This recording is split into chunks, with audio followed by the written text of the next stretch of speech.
Welcome dear students to this सिर्फ NCERT series, जहाँ पे हम एनसीईआरटी के चैप्टर्स एक एक करके उठाते हैं और उनका निचोड़ निकालते हैं। आज है ये क्लास 10 फिजिक्स का सबसे beautiful chapter, the human I and the colourful world. ये चैप्टर इसलिए स्पेशल है क्योंकि इसमें फिजिक्स आपकी अपनी बॉडी से जुड़ती है। जिन आंखों से ये वीडियो आप देख रहे हो ना, उसी की फिजिक्स पढ़ेंगे, हम फिजिक्स पढ़ेंगे, बायो नहीं। ये फर्स्ट लेक्चर है। इसमें ह्यूमन आई की स्ट्रक्चर, पावर ऑफ अकोमोडेशन और डिफेक्ट्स ऑफ विजन, है ना, मायोपिया, हाइपरमेट्रोपिया, प्रेस बायोपिया, सब कुछ एनसीईआरटी के हिसाब से जाएंगे हम, लाइन बाय लाइन जाएंगे और अर्क निकालेंगे उसका।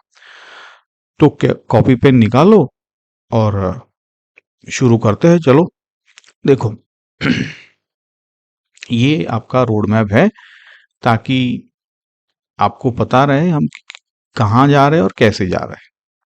पार्ट ए में ह्यूमन आई की स्ट्रक्चर है, मतलब उसमें हर पार्ट का फंक्शन वगैरह वगैरह आई, और एक यहाँ पे है कि कैमरा और आई का कंपैरिजन, बहुत ही अच्छा कंपैरिजन है वो।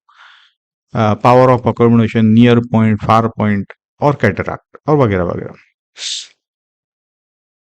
पार्ट बी में 3 डिफेक्ट्स ऑफ विजन है, मायोपिया, हाइपरमेट्रोपिया, प्रेसबायोपिया। इनके रे डायग्राम्स है, करेक्शंस है, न्यूमेरिकल्स होंगे ऑन पावर ऑफ लेंस, और साथ में आपके सीबीएसई बोर्ड के, है ना, साल भर जो राउंड द ईयर पूछे जाते हैं वो सारे सवाल उठाए हैं, है ना। और देखो ये नीचे नेक्स्ट लेक्चर में कलरफुल वर्ल्ड, उसमें हम प्रिज्म, रेनबो, ब्लू स्काई वगैरह वगैरह, है ना, उसका मजा कुछ अलग ही है। चलो देखो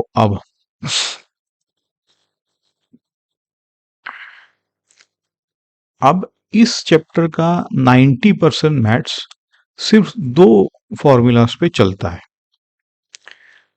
ये आपके प्रीवियस चैप्टर से ये सारा मामला रिकॉल करो। पहला है लेंस फॉर्मूला, बताया आपको। अब यहां पे याद ये रखना कि सारे डिस्टेंस ऑप्टिकल सेंटर से और इंसिडेंट लाइट की डायरेक्शन में पॉजिटिव होते हैं, है ना। अगर वो नहीं आता तो फिर यहां हम कैसे कैलकुलेशन करेंगे, और वो चैप्टर तो अच्छी तरह से कर लिया हमने। इसलिए अब रियल ऑब्जेक्ट के लिए यू हमेशा नेगेटिव होता है। बोले नहीं सर पॉजिटिव, नहीं नेगेटिव होगा, देखो, है ना। बस तो ये जो साइन कन्वेंशन है ना, यही बच्चों के मार्क्स खाता है। दूसरा है पावर ऑफ लेंस, तो P इक्वल टू 1/f होता है, और यहाँ पे f मीटर्स में है, और इसका यूनिट होता है डायोप्टर। कॉन्वेक्स लेंस के लिए f पॉजिटिव तो P भी पॉजिटिव, कॉनकेव के लिए f नेगेटिव, P नेगेटिव। और देखो ये अंडरलाइन कर लो, ये जो लाइन है, ये इस चैप्टर में पावर का साइन ही एग्जामिनर को बताता है कि आपने कौन सा लेंस चूज किया है, समझ गए। तो कभी भी विदाउट साइन का मतलब सिर्फ बेयर नंबर नहीं लिखना है, साइन और यूनिट के साथ लिखना, समझे, पक्का है। चलो अब ये एक सिंपल सवाल है, आंख को सबसे वैल्यूएबल सेंस ऑर्गन क्यों कहते हैं। आगे ना आपको 12th में ईयर की सेंसिटिविटी और आंख की सेंसिटिविटी पे सवाल आते हैं। वहां पे आंख की सेंसिटिविटी ज्यादा है, मतलब आंख ज्यादा सेंसिटिव है। पहले तो ये सोचो, आंख बंद करके भी चीजें पहचान सकते हो, स्मेल से, टेस्ट से, आवाज से, टच से। किसी भी इंसान की आवाज आप दूर से पहचान लेते हो, ठीक है ये। लेकिन एक चीज है जो आंख बंद करने से इम्पॉसिबल होता है, बोलो कौन सी है वो? कलर आइडेंटिफाई करना, है ना। गुलाब लाल होता है या पीला, ये कौन बताता है? ये सिर्फ और सिर्फ आंख का काम है। तो इसलिए भी एनसीईआरटी कहती है of all this senses human I is the most significant one, ऐसा एनसीईआरटी कहती है। लेकिन क्वांटिफिकेशन हम और भी अलग अलग तरीके से, लेकिन क्लास 10 के लिए इतना काफी है। और इस चैप्टर का सेंट्रल आइडिया ये है कि आंख कोई जादू नहीं है, फिजिकली वो एक ऑप्टिकल इंस्ट्रूमेंट है बस, लेंस सिस्टम है और रेटिना स्क्रीन है। जो लेंस के रूल्स हमने पिछले चैप्टर में पढ़े थे, अच्छी तरह से समझे थे और न्यूमेरिकल्स किए थे, वही सारे डायरेक्टली यहां अप्लाई होंगे, ठीक है। कंटेक्स्ट है आपका आई।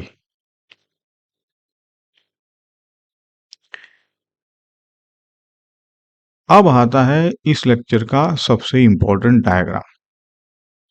बोर्ड में 5 मार्क तक का क्वेश्चन बन सकता है। इसको ऐसे समझो जैसे हम आंख के अंदर टूर कर रहे हैं, क्या ही पता है ना। हालांकि ये आपके बायो में और भी अच्छी तरह से डीप में जाया जा सकता है, बट यहाँ पे हमारा फोकस फिजिक्स है। तो हम सिंपल चीजें करते हैं। सबसे आगे ये ट्रांसपेरेंट जो बल्ब है उसको कॉर्निया का है, ठीक। लाइट यहीं से एंटर करती है, उसके पीछे ये क्लियर लिक्विड है ना, एक्वेस एक्वेस ह्यूमर। एक्वा मतलब वाटर कहा जाता है, बट एनीवे।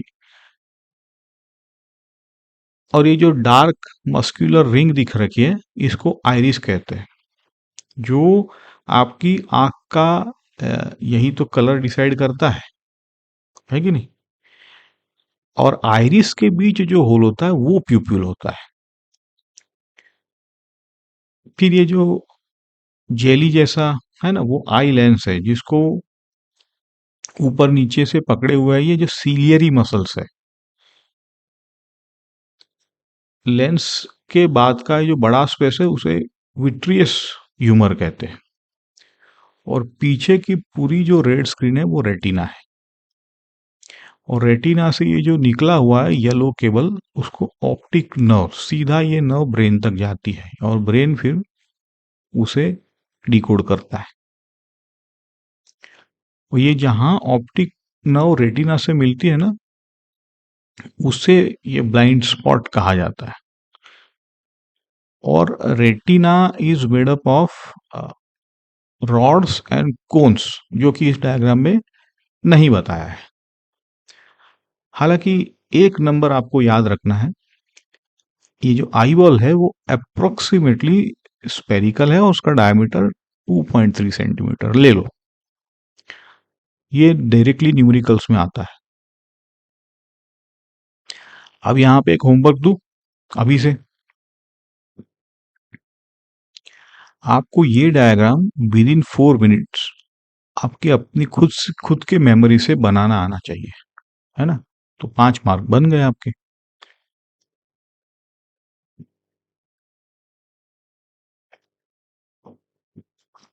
अब देखो यहाँ पे हर पार्ट का फंक्शन है, to the point, exam language के हिसाब से बनाया है।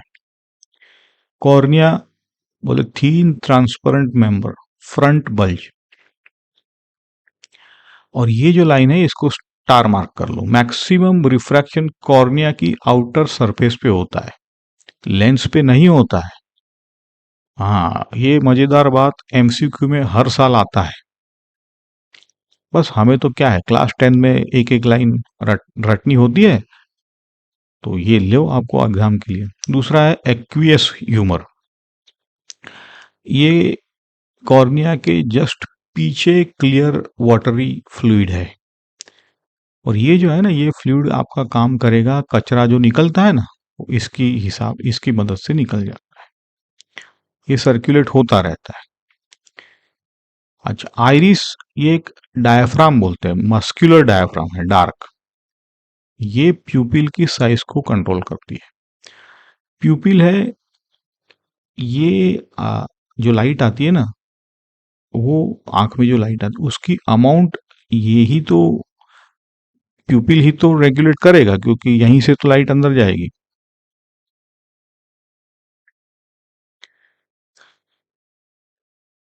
देखो ये एग्जाम पॉइंट, प्रैक्टिकल एग्जाम्पल है।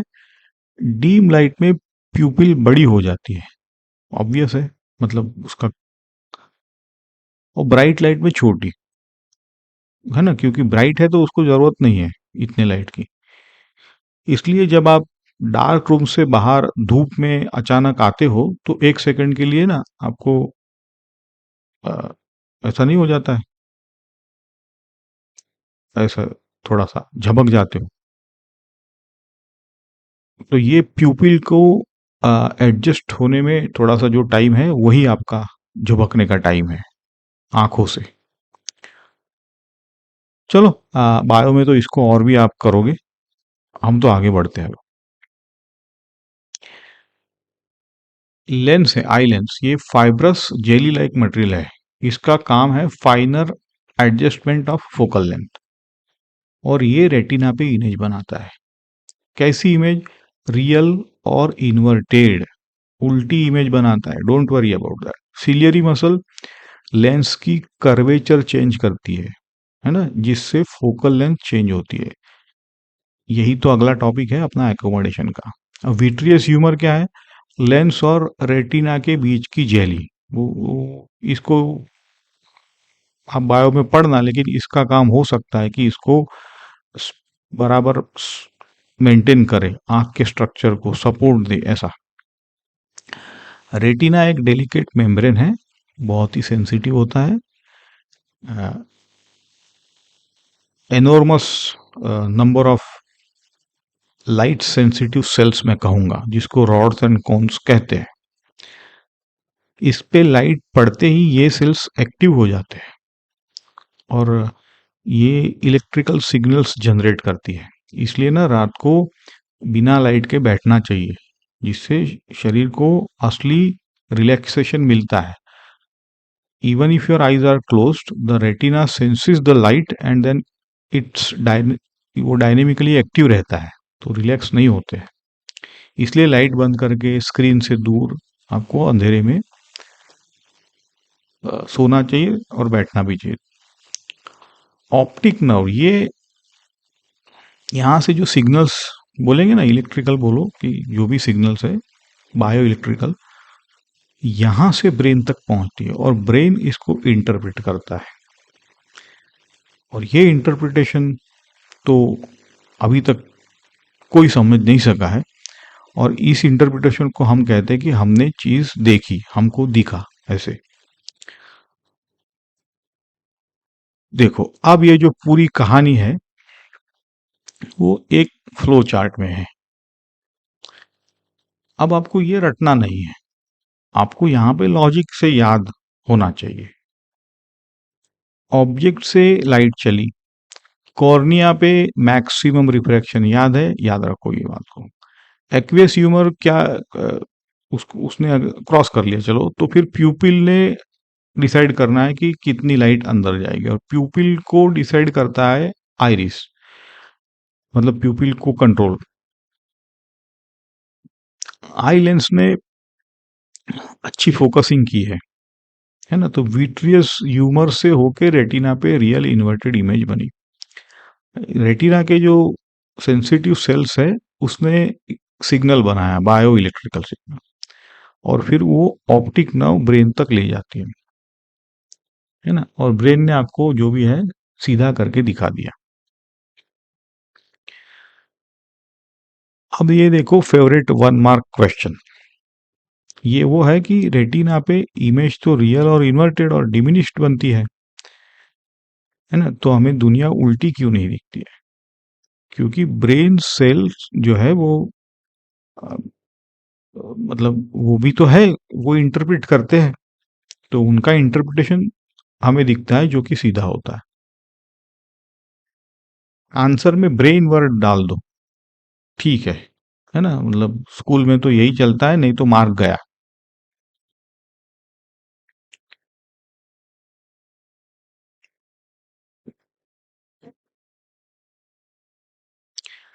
एनसीईआरटी ने कह रखा है कि the human I is a works like a camera.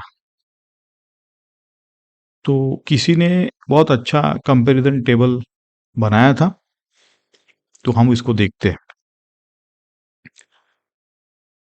Cornea plus eye lens, ये जो है वो कैमरे का लेंस है। कैमरे का लेंस मतलब आपको पता है, सीधा लेंस तो आप जानती हो। हमारा जो आइरिस है वो उसका डायफ्राम है, कैमरे का डायफ्राम आपको पता है। प्यूपिल मतलब उसका अपर्चर कैमरे का। रेटिना मतलब फिल्म का, या तो सेंसर बोलो या फिल्म बोलो। आई लीड मतलब कैमरे का शटर। आपका पलक झपकना मतलब शटर का गिरना। लेकिन ये सब तो अच्छी, बहुत अच्छी है, लेकिन नेचर कितना सटल है, कैमरा को बहुत पीछे छोड़ देता है। वही तो फंडामेंटल डिफरेंस है, और यही डिफरेंस आपका अगला टॉपिक है। कैमरा में फोकस करने के लिए आप लेंस आगे या पीछे मूव करते हो, गोल घुमा के, है ना? तो इमेज डिस्टेंस चेंज होता है और फोकस मिलता है। पर आपकी आंख जो है वहां तो रेटिना फिक्स है और लेंस भी फिक्स है। और पता है आपको लेंस और रेटिना के बीच कितना दूरी होता है? तो अभी तो पता है, 2.3 सेंटीमीटर अप्रोक्सीमेटली। तो आंख क्या करेगी और क्या कर सकती है? तो आंख डायनेमिक है ना? जो आपका कैमरा इतना डायनेमिक नहीं है। आंख अपना फोकल लेंथ ही चेंज कर लेती है, वह एकदम एग्जैक्टली माइक्रो लेवल पे, और एकदम स्पीड में, जो कैमरा नहीं है आज तक। और ये जो कमाल है आंख का एडजस्टमेंट, इसी को अकोमोडेशन बोलते हैं। ठीक है, ये हर बार पूछा जाता है, तो आपको यहाँ पे परोसा गया है डेफिनेशन बना के। बोर्ड एग्जाम रेडी, है ना? The ability of eye lens to adjust its focal length is called power of accommodation. 10th वाले बच्चे हैं, रटना हमारा हक है, तो रटो फिर। 11 12th में नहीं चलता ये रटना, और जेई में तो बिल्कुल नहीं। एनीवेज, अब मैकेनिज्म समझो। मैकेनिज्म जो है, जेली लाइक स्ट्रक्चर है ना, क्रिस्टलाइन, मतलब फ्लेक्सिबल, सॉफ्ट है। तो सीलियरी मसल्स इसको चेंज कर सकती है, इसके कर्वेचर को। तो पहला है, अगर डिस्टेंट ऑब्जेक्ट देखना है तो मसल को रिलैक्स कर दो, तो लेंस थीन हो गया, कर्वेचर कम हो गया, फोकल लेंथ बढ़ गई, तो दूर का साफ दिखेगा। दूसरा है नियर बाय ऑब्जेक्ट, जैसे आप किताब पढ़ते हो, तो मसल को कॉन्ट्रैक्ट होना है, लेंस थिक हो जाएगा, कर्वेचर ज्यादा, फोकल लेंथ कम। कर्वेचर ज्यादा मतलब है कि फोकल लेंथ कम, तो फोकल लेंथ कम मतलब है कर्वेचर ज्यादा। अरे ये नहीं कह रहा हूं, ये कहना चाहता हूं कि फोकल लेंथ कम का मतलब है कर्वेचर ज्यादा, का मतलब है पावर ज्यादा, है ना? समझने वाले समझ गए। एनीवेज, तो ये अब आगे आप हम करेंगे। तो इससे आपका जो भी है पास का साफ दिखाई देगा, ये एकोमोडेशन है, और ये आंख बहुत ही फ्रैक्शन ऑफ सेकंड्स में कर लेती है। ट्रिक देखो याद रखने की, पास की चीज देखने में मेहनत लगती है, मसल को कॉन्ट्रैक्ट करना पड़ता है ना? इसलिए देर तक पढ़ने से आंखों में थकान आती है, समझे? चलो, लेकिन there is a but, and this but says that there is a limit. तो फोकल लेंथ एक मिनिमम से नीचे नहीं जा सकती। करो ट्राई, है ना? पढ़ना 5 सेंटीमीटर बुक रखो अपने नजदीक और पढ़ के दिखाओ, दिखेगा ही नहीं कुछ। और कोई अगर ज्यादा बोलता है तो उसको ब्लर दिखेगा। तो वही लिमिट है। तो अब ये आगे पढ़ते हैं, चलो अगली स्लाइड पे। ठीक है, और इसके सारे नंबर्स भी ये लिमिट के निकालेंगे। चलो अब ये जो बातें हैं डायग्राम से है। लेफ्ट में आपको डिस्टेंट ऑब्जेक्ट है, पैरेलल रेस। डिस्टेंस ऑब्जेक्ट मतलब क्या है ना, ये पिछले चैप्टर में हमने कहा है कि रेस पैरेलल। लेंस पतला है, मसल्स रिलैक्स्ड है।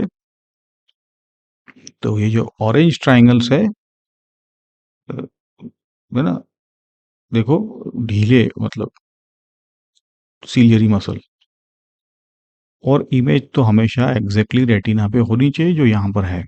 राइट में नियर बाय ऑब्जेक्ट है तो मोटा हो गया लेंस, मसल कॉन्ट्रैक्टेड है। इमेज इमेज तो अगेन रेटिना पे ही है एग्जैक्टली। तो ये ऑब्जर्वेशन आपका गोल्ड है कि ऑब्जेक्ट कहीं भी हो, इमेज हमेशा रेटिना पे। इमेज डिस्टेंस आपका कभी चेंज नहीं होता है, चेंज होती है आपकी फोकल लेंथ। और यही जो कॉन्सेप्ट है वो न्यूमेरिकल में ट्विस्ट के साथ आता रहता है और बच्चे फंसते रहते हैं। हमने तो यहाँ बहुत सारे अच्छे न्यूमेरिकल किए हैं। ये टेबल है, एक नज़र में चीज़ें दिखा रहा है। डिस्टिंक्ट ऑब्जेक्ट है तो मसल रिलैक्स्ड है, लेंस थिन है, focal length maximum. Near by object के लिए मसल कॉन्ट्रैक्टेड है, लेंस थिक है, थिक लेंस कर्वेचर ज़्यादा, फोकल लेंथ मिनिमम। बोले सर नहीं, पावर मैक्सिमम। तो वही तो कह रहा हूँ, फोकल लेंथ मिनिमम। देखो, और ये एक मार्क का क्लासिक देखो, ऑब्जेक्ट को दूर ले जाओ अगर तो उसका इमेज डिस्टेंस का क्या होगा। तो स्टूडेंट्स लिखते हैं बढ़ जाएगी, सीधा। तो गलत है। अभी तो कहा कि इमेज डिस्टेंस अनचेंज रहती है, कितनी, अप्रोक्सीमेटली 2.3 सेंटीमीटर। हाँ, फोकल लेंथ बढ़ती है ताकि इमेज रेटिना पे ही रहे। समझे? एकदम क्लियर कि नहीं समझे? अगर नहीं समझे हो तो पॉज करके वापस एक बार देख लो।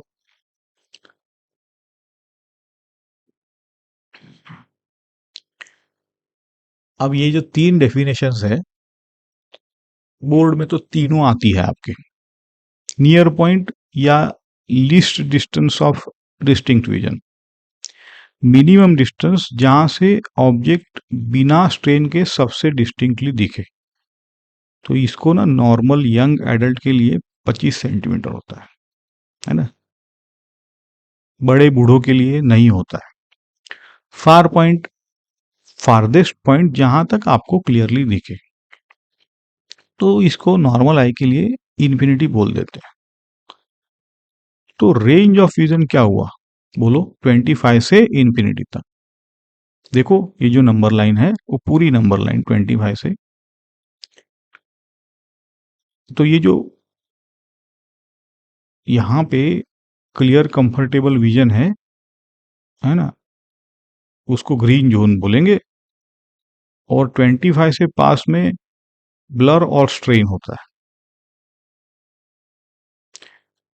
और ये जो वाई वाला क्वेश्चन है, 25 सेंटीमीटर पास से क्यों नहीं दिखता है, तो बोलो क्योंकि सीलियरी मसल ज्यादा इसको कॉन्ट्रैक्ट नहीं कर सकती। फोकल लेंथ अपने मिनिमम से नीचे नहीं जा सकती। क्यों? बोले नेचर ने ऐसा दिया है। ठीक है, तो इसीलिए अब इसमें क्या होगा कि इससे पास आएगा तो ऑब्जेक्ट की इमेज रेटिना के पीछे बन जाएगी। फोकल लेंथ और ज्यादा कम होती तो रेटिना पे बनती ना। समझे? थियरी क्लियर है? चलो अब आता है ये जो कैटरैक्ट है ना, छोटा सा है लेकिन स्कोरिंग टॉपिक है। इसको हिंदिया में मोतियाबिंद भी कहते हैं, मोती बिंदु, ऐसा कुछ। तो ओल्ड एज में ये कभी कभी क्रिस्टलाइन लेंस मिल्की और क्लाउडी, ये शब्द याद रखो, मिल्की और क्लाउडी हो जाता है। डायग्राम में देखो तो ये मिल्की और क्लाउडी होने की वजह से तो लाइट तो आर पार नहीं जा सकती, तो यहाँ पे आपका पार्शियल लॉस ऑफ विजन, और ये ज़्यादा, जितना ज़्यादा मिल्की और क्लाउडी होगा उतना लॉस ऑफ विजन ज़्यादा। बोले इलाज क्या है, कौन सा लेंस पहना, तो इसको लेंस का इलाज नहीं है, इसको कैटरेक्ट सर्जरी है। इसको क्लाउडी लेंस निकाल के आर्टिफिशियल लेंस डाल देते हैं, तो आपका विजन रिस्टोर हो जाता है। और ये जो है नोट देखो, एग्जाम के लिए क्रिटिकल है। कैटरैक्ट रिफ्रैक्टिव डिफेक्ट नहीं है जिसको लेंस लगा के आप ठीक करो, है ना, चश्मे से ठीक नहीं होगा, सिर्फ सर्जरी से। इसको मायोपिया या हाइपरमेट्रोपिया से कंफ्यूज नहीं करना है।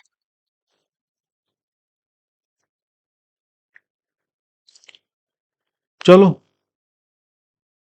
आंख की मशीनरी समझ ली, अब गेम आपका शुरू होता है। जब ये मशीनरी में डिफेक्ट आ जाए तो क्या होता है और फिजिक्स उसको कैसे ठीक करता है, तो ये आपका सेक्शन 10.2 है, डिफेक्ट्स ऑफ विजन करेक्शन वगैरह। ये तो मतलब बोर्ड एग्जाम में गारंटीड सेक्शन है, लिख लो। हर साल कुछ ना कुछ यहाँ आता है और 2027 में तो पक्का आने वाला है। बोले आपको कैसे पता, आप देखते जाओ।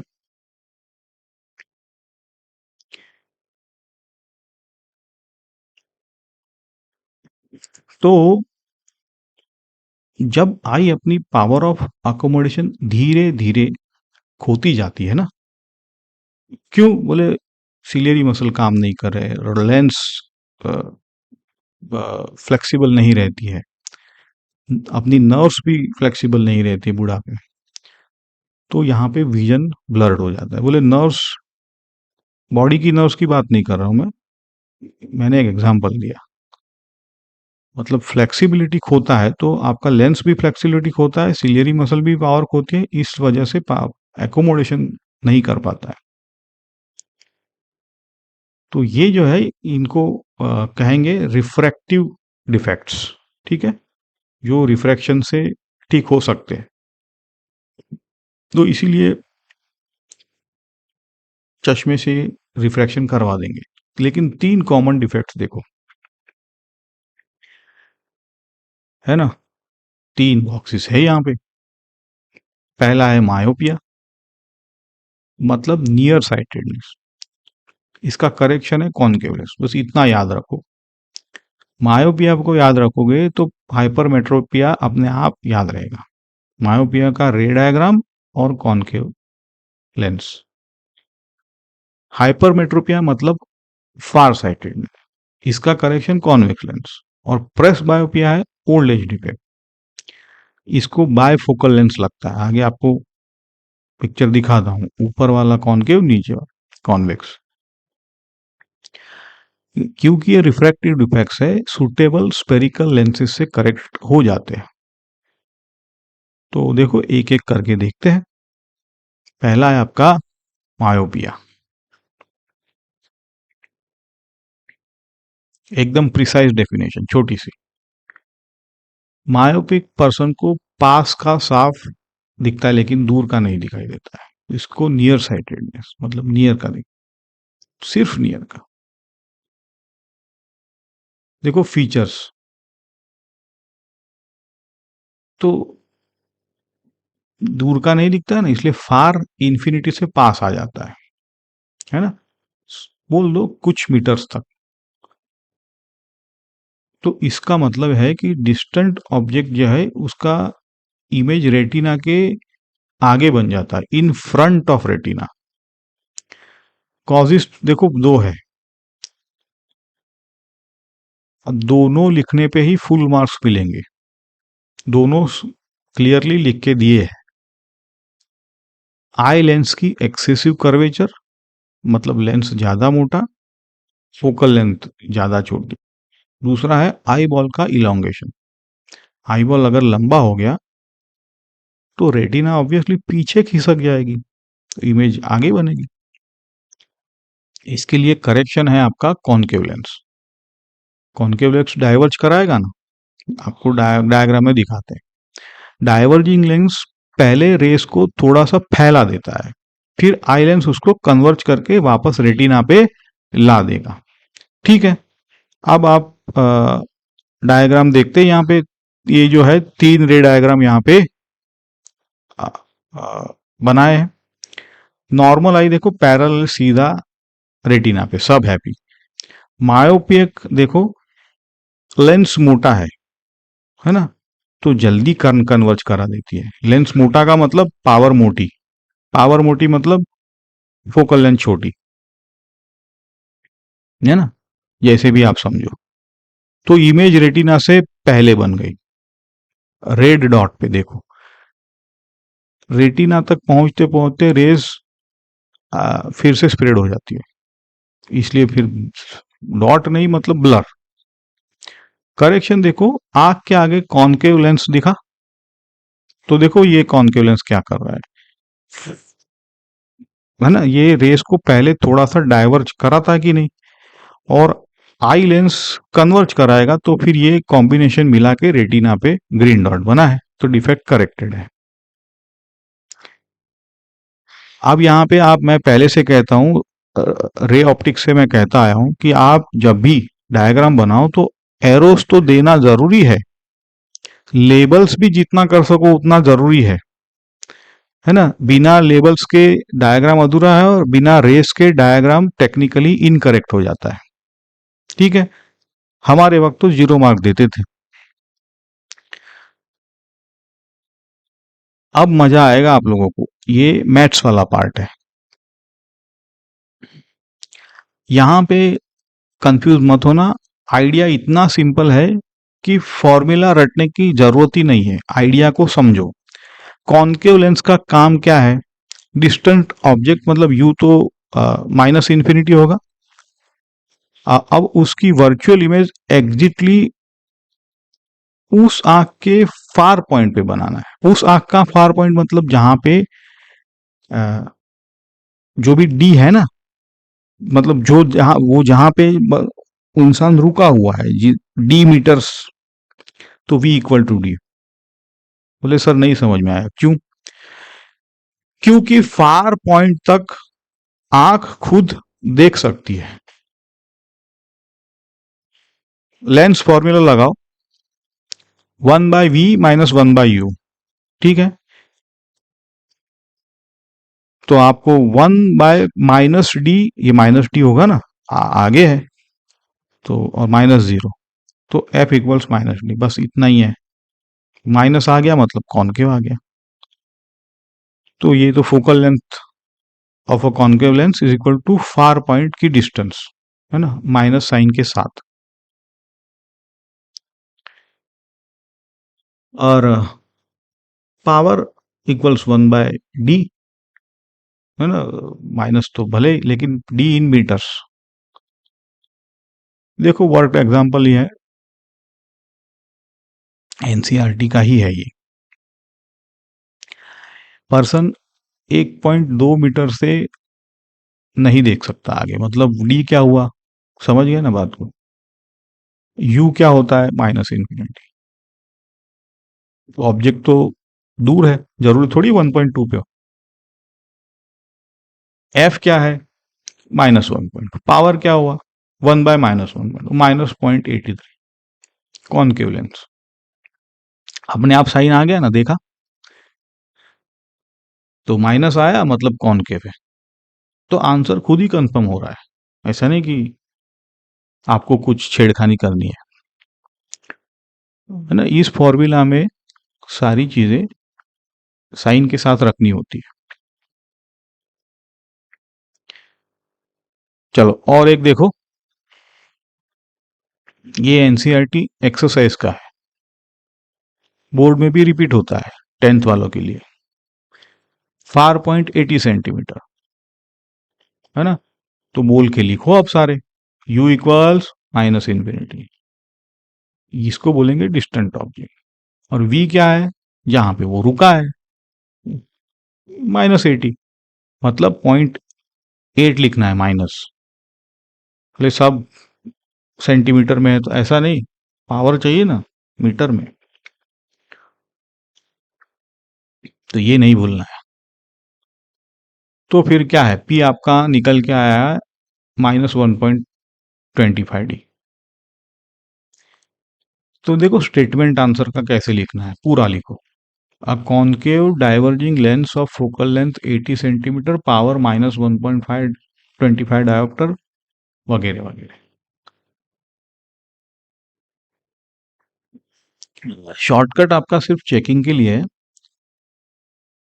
P equal to -1/4 point in metres, ठीक है, इतना। एग्जाम में आप ये सारा वर्किंग जो है वो दिखाना जरूरी है। डायरेक्ट शॉर्टकट लिखोगे ना तो मार्क भी वो लोग शॉर्टकट में ही देना पसंद करते हैं, ठीक है। चलो मायोपिया हो गया। अब ये आपका हाइपरमेट्रो है, उल्टा केस है। उसको दूर का साफ दिखाई देता है, पास का नहीं। हम्म। तो आपने अक्सर देखा होगा कि जो बड़े बूढ़े होते हैं वो चीजों को थोड़ा दूर से देखते हैं, फोन को दूर से देखेंगे, अखबार को दूर से देखेंगे, तो यही डिफेक्ट है। फीचर्स है, आप देखो नियर पॉइंट तो 25 सेंटीमीटर से दूर इनका चला गया, यही तो है हाइपरमेट्रोपिया। तो उनको जो भी देखना है, रीडिंग मटेरियल बोलो या फोन बोलो, 25 सेंटीमीटर से काफी आगे रखना पड़ता है। अगर पास लाएंगे ना तो रेटिना के पीछे फोकस हो जाता है, बिहाइंड द रेटिना। कॉजेस फिर से दोनों लिखने हैं। आई लेंस की फोकल लेंथ टू लॉन्ग है, हाँ? और आई बॉल आपका टू स्मॉल हो गया, हो सकता है छोटा भी हो सकता है, आई बॉल बड़ा भी हो सकता है। करेक्शन है कॉन्वेक्स लेंस, है ना, क्योंकि कन्वर्जिंग लेंस एडिशनल फोकसिंग चाहिए ना, क्योंकि पीछे बन रहा है, तो वो इमेज वापस रेटिना पे दे देगा। ठीक है, देखो डायग्राम।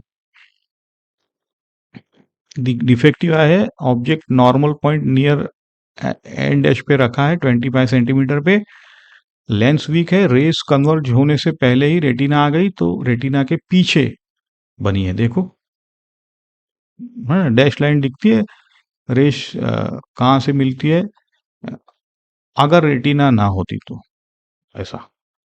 करेक्शन, आप कॉन्वेक्स लेंस आँख के आगे लगाओ, ये पहले से ही कन्वर्जेंस बढ़ा देता है, अब आपका लेंस भी कन्वर्ज कराएगा, तो कंबाइंड इफेक्ट आपका एग्जैक्टली रेटिना पे इमेज बना देगा, जो ग्रीन डॉट है। नोट करना, मायोपिया में करेक्शन डायग्राम डिस्टेंस ऑब्जेक्ट के साथ बनता है, हाइपरमेट्रोपिया में 25 सेंटीमीटर ऑब्जेक्ट वाले के साथ बनता है। ये डिटेल आपको लिखनी है, एग्जामिनर नोटिस भी करते हैं, डायग्राम में एरो भी लगाने हैं अच्छी तरह से। मैंने तो दो ही लगाए है, लेकिन आप और भी चीजें यहाँ पे लिख सकते हो, जितना लिखोगे डायग्राम में, लेबलिंग करोगे, जितने एरोज अच्छे लगाओगे उतना कंप्लीटनेस होगा। चलो बड़े आगे, आइडिया देखो। Convex lens normal near point 25 centimetre, इस पे रखते हैं ऑब्जेक्ट की वर्चुअल मतलब इरेक्ट इमेज बन, उस आंख के अपने नियर पॉइंट के बना दे, समझ रहे हैं आप, ठीक है। तो यहाँ पे आपका v इक्वल टू -n, इतना ही, तो वहां आपको दिख जाएगा, ठीक है ना।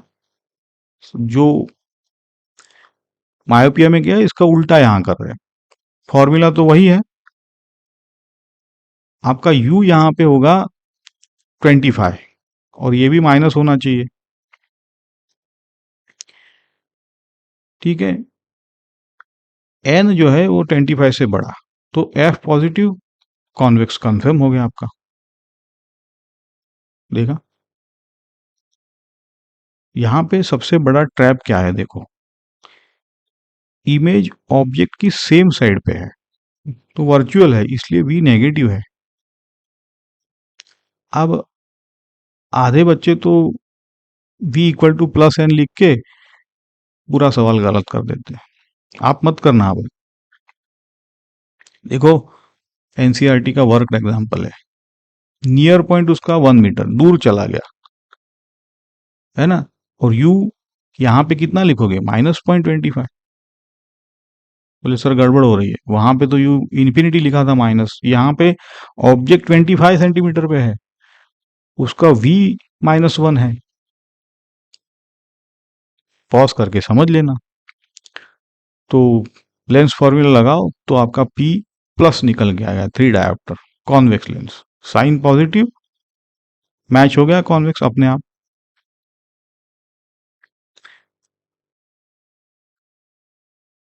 देखो ये आपका बोर्ड स्टाइल का क्वेश्चन है पूरा। पर्सन 50 सेंटीमीटर से नहीं पढ़ सकता, मतलब सीधा वी मिल गया आपको। डिफेक्ट का नाम, लेंस की नेचर, फोकल लेंथ, पावर, सब कुछ पूछता है। हाइपरमेट्रोपिया तो समझ में आ गया। यू बोले सर नहीं दिया, अरे यू 25 लेना, तो सर 25 नहीं, 0.25 कि कितना, या माइनस, -0.25 लो, ठीक है। जहां वो पढ़ना चाहता है, वी कितना लोगे, माइनस या प्लस, माइनस। जहां वो देख सकता है उसका अपना नियर पॉइंट है, ये जहां पे वो अटका है मैं बोलता हूँ, है ना। अब 1/f जो भी है ये लगाओ, आपका +2 डायोप्टर निकल के आया है। एक लॉजिक चेक भी है, थोड़ा सा आपको अल्टरनेट वे। लेंस ने 25 सेंटीमीटर की बुक की इमेज 50 पे बना दी, तभी तो वो देख पाए, है ना, क्योंकि वो तो 50 पे देख सकता है। तो ये मतलब वो रीडेबल हो गई। ऐसे भी इसको इंटरप्रेट करो आप। बोले सर पहले सीधा सीधा इंटरप्रेट नहीं हो रहा है, तो ये कैसे, तो पहले सीधा इंटरप्रेट करो पॉज करके, फिर ये भी इंटरप्रेट हो जाएगा। चलो तीसरे डिफेक्ट की ओर बढ़े हम। ये है प्रेस बायोपिया, है ना। प्रेस बायोपिया मतलब बुजुर्गों वाला डिफेक्ट है ये। एजिंग के साथ पावर ऑफ अकोमोडेशन जो है, चाहे दूर का हो नजदीक का हो, डिक्रीज हो जाती है। नियर पॉइंट धीरे धीरे दूर होता जाता है और इन्फिनिटी पॉइंट धीरे धीरे पास आ जाता है। कॉज है दो चीजें, दोनों को लिखना जरूरी है, सिलियरी मसल का वीकनिंग और आई लेंस की फ्लेक्सिबिलिटी का कम होना। यही तो नेचुरल एजिंग है। अब इंटरेस्टिंग केस है, किसी को मायोपिया और हाइपरमेट्रोपिया दोनों हो जाए, तो दूर की भी प्रॉब्लम, पास की भी प्रॉब्लम। डरो मत, सॉल्यूशन तो है अपने पास, बायफोकल लेंस। देखो जैसे मैं कहा था ना, upper part concave distant vision के लिए। क्यों ऐसा ऊपर, बोले क्योंकि हम दूर सीधा देखते ना अक्सर, इसलिए। और लोअर पार्ट कॉन्वेक्स, रीडिंग के लिए हम क्योंकि पढ़ते वक्त नीचे नजर, इसलिए। ऐसा कोई जरूरी नहीं है, कोई बोले नहीं मुझे ऊपर कॉन्वेक्स चाहिए, तो भाई लो आप ऊपर कॉन्वेक्स लो। आजकल तो देखो ये नीचे क्या लिखा है, कॉन्टेक्ट लेंस और लासिक।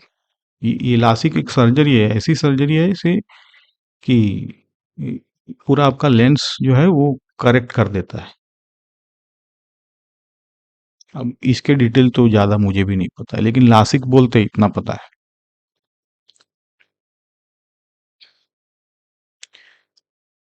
अरे बाप रे, बहुत बड़ा टेबल है ये। तो एक काम करो, इसका स्क्रीनशॉट ही ले लो। तो ये रिवीजन के लिए इससे बेटर कुछ नहीं है, ठीक है। मायोपिया है, पास का दिखना, इमेज रेटिना के आगे, सब कुछ दिया है। कॉज भी दिया है, एक्सेसिव कर्वेचर या इलेंगेटेड। सिमिलरली करेक्शन है कॉन्वेक्स और हाइपरमेट्रिक के लिए भी सब कुछ दे रखा है ना। तो ये इसलिए बनाया गया है, सारी चीजें एक साथ है। एग्जाम से पहले ये स्लाइड आप देख सकते हो, है ना, पूरा सेक्शन आपका रिवाइज हो जाएगा।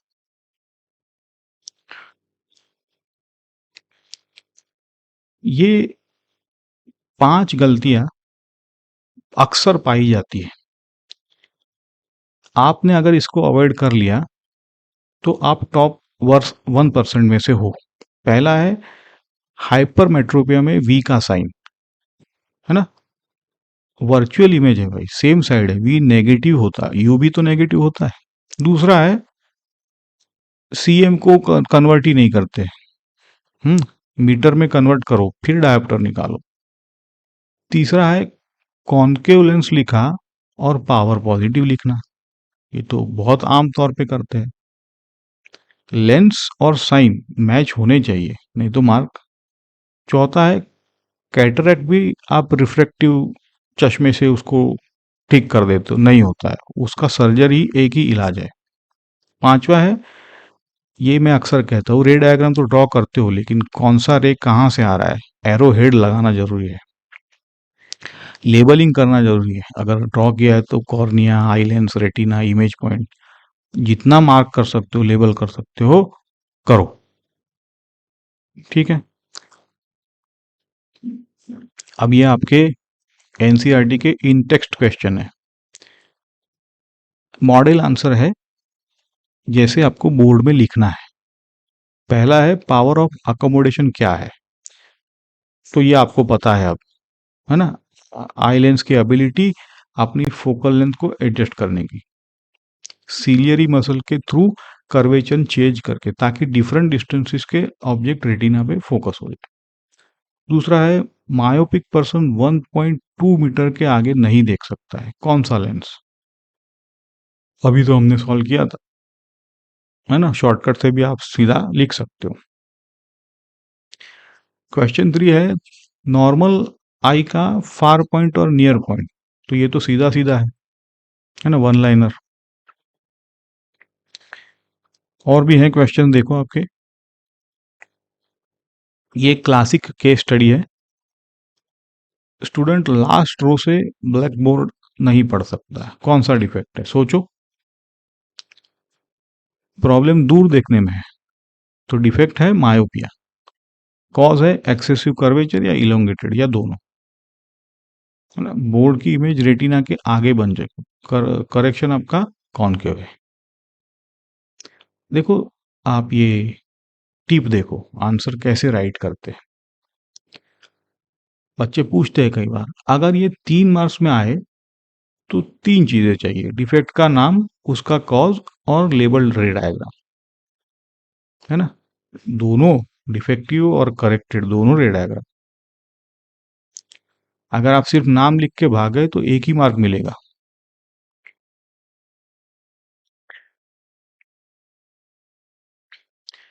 अब बोर्ड के ये एक्चुअल पैटर्न है, ये बोर्ड के क्वेश्चन है।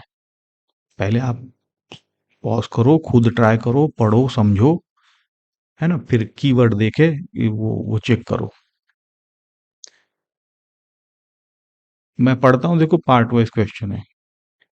कौन लाइट को कंट्रोल करता है, कौन फोकल लेंथ चेंज करता है, इमेज कहाँ बनती है, इन्वर्टेड इमेज वाला वाई है, कैटरेक्ट वाला वाई है, लेंस डजंट हेल्प, है ना? हाइपरमेट्रोपिया का डायग्राम, उसके बेस्ड क्वेश्चन है। प्रेसबायोपिया ना बायफोकल है। और ये देखो आंसर लाइन, है ना? कीवर्ड जो दे है, समझे आप सारे, iris, प्यूपिल, ciliary muscle, retina, brain interpret, brain लिखना जरूरी था, है ना? कैटरेक्ट इज ओपेक, ओपिसिटी है, नॉट रिफ्रैक्टिव, ये सारे। फुल आंसर आप खुद फ्रेम करो, यही तो प्रैक्टिस है इंग्लिश लिखने की। कीवर्ड दे दिए।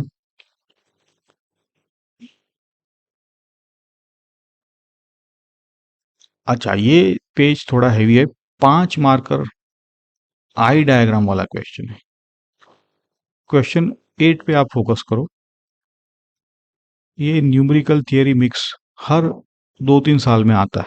-4.5D डिस्टेंस के लिए है, प्लस नियर के लिए है, फोकल लेंथ निकालो। ठीक है, तो सिंपली आप F equal to 1/P, distant के लिए 1/-4.5, तो आपका माइनस आ गया, कॉनकेव आ गया। नियर के लिए 1 अपॉन, तो ये +66.7 सेंटीमीटर, ये कॉन्वेक्स आ गया। 2 लाइन का सॉल्यूशन है, 3 मार्क है। क्वेश्चन 9 है 25 सेंटीमीटर से पास क्यों नहीं दिखता है। वही सिलियरी मसल वाली लिमिट वाला आप आंसर कर सकते हो। ओके, 5 न्यूमेरिकल्स है, ये आपका होमवर्क्स भी है, पर एक दो जो है उनका अप्रोच चलो देख लेते हैं।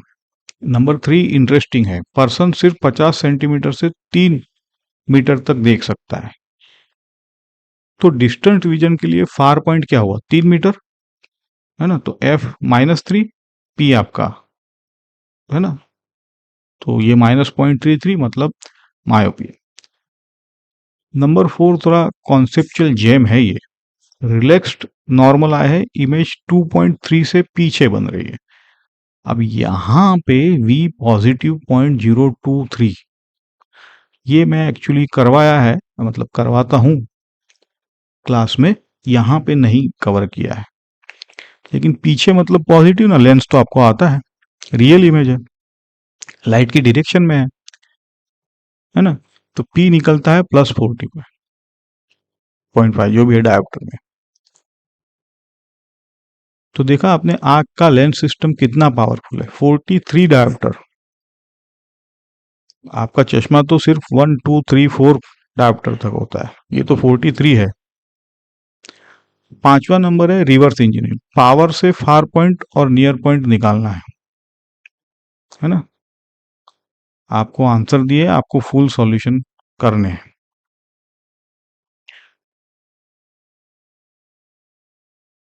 चलो ये तो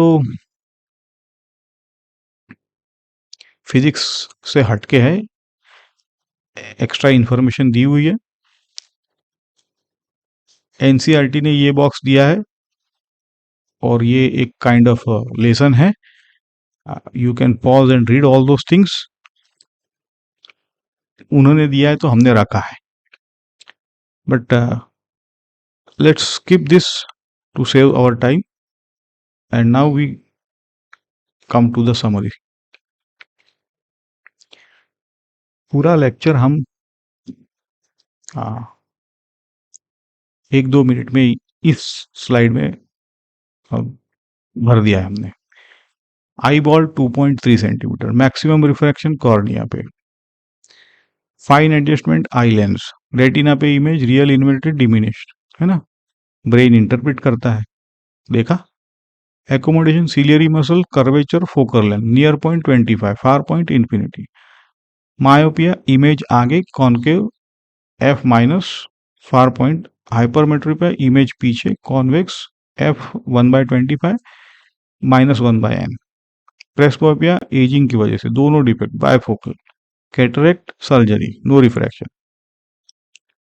और पूरे चैप्टर में सिर्फ 2 फॉर्मूलाज है, लेंस फॉर्मूला और P = 1/f, F इन मीटर्स। नाउ वेरी इंपॉर्टेंट पार्ट, ये आपको होमवर्क को नोट करो। एक है आई का लेबल डायग्राम अपने मेमोरी से 4 मिनट के अंदर। दूसरा है जो 3 डिफेक्ट वाला टेबल जो था बिना देखे। तीसरा है प्रैक्टिस सेट का 5 न्यूमेरिकल फुल वर्किंग के साथ, है ना। चौथा है एनसीईआरटी के एक्सरसाइज के आई वाले जो भी क्वेश्चंस है, 1 या 2 ही है, एक तो हमने ले ही लिया उसमें से। तो नेक्स्ट लेक्चर में कलरफुल वर्ल्ड करेंगे, प्रिज्म से रिफ्रैक्शन, डिस्पर्जन, रेनबो कैसे बनता है, तारे क्यों टिमटिमाते हैं, आसमान नीला क्यों है, और सूरज डूबता हुआ लाल क्यों है, जल्दी डूबता है या ऐसा, ये सारी चीजें, है ना। वो लाल पीला, तो ये रंगीन लेक्चर है। अगर वीडियो अच्छी लगी हो तो लाइक करो, डाउट्स आप कमेंट्स में लिखो, चैनल पे नए हो तो सब्सक्राइब करो। है ना, फीडबैक दो। मिलते हैं लेक्चर 2 में, तब तक आप पढ़ते रहो, आगे बढ़ते रहो, और अब ना आप रटने से थोड़ा हटके समझते रहो। ठीक है, तब तक के लिए thank you for your patience.